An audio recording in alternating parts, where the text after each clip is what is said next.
Let us now look at a model which is widely used in human resources. HR is an important function of any business as they deal with the most important component of any business, which is people.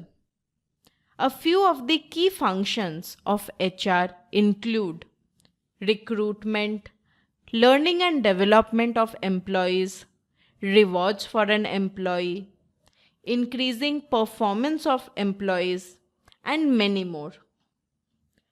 Let us look at a model which is widely used by HR to increase the performance of the employees. Motivation theory. This model is used to increase motivation of employees so that they work more efficiently towards the goal of the company, thus increasing the performance. This is because a motivated employee is more productive, and more productive employee is more profitable to the business. There are two types of employee motivation: Theory X and Theory Y. Theory X believes that employees are the people who are generally lazy and they don't want to work. Their only motivation to work is money. So, to keep such employees motivated, to make them productive, it is important that we design their salary in such a way that the salary depends on their performance. This can be achieved by having a higher variable pay for them. If employee X is able to achieve their target, then they get paid more since variable pay is basis their performance. This will motivate the employee to work more to receive higher salary. In such cases, manager also needs to supervise their work. And also penalties need to be there in case of errors. Here the responsibility lies with the manager to oversee the work and get work done by employee X. Now let us look at the theory Y. Theory Y says that people like to do their work. They want to do a good job and they want to develop themselves.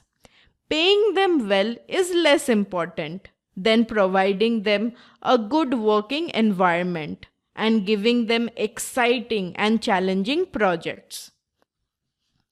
In such cases, the role of manager reduces, and it is to provide support to the employees when required. Here the responsibility lies with those who do the work, which is the employee Y.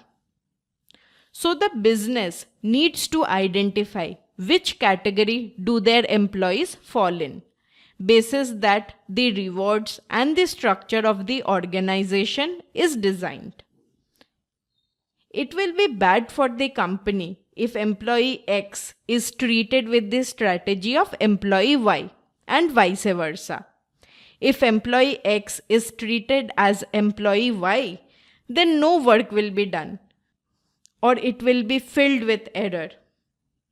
If employee Y is treated with theory X strategy, then they will not feel motivated to work since their managers will keep on following up, which might make them feel like they are being micromanaged and that the business is not giving them an opportunity to learn and develop.